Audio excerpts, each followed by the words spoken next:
श्रीलक्ष्मी श्रीमहालक्ष्मी क्षीरसागरकन्यका उत्तिष्ठ हरिसम्प्रीते भक्तानां भाग्यदायिनी।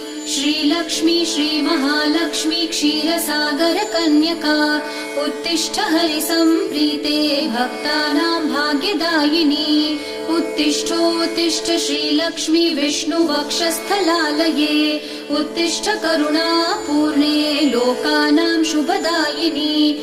उत्तिष्ठोत्तिष्ठ श्रीलक्ष्मी विष्णुवक्षस्थलालये उत्तिष्ठ करुणापूर्णे लोकानां शुभदायिनी।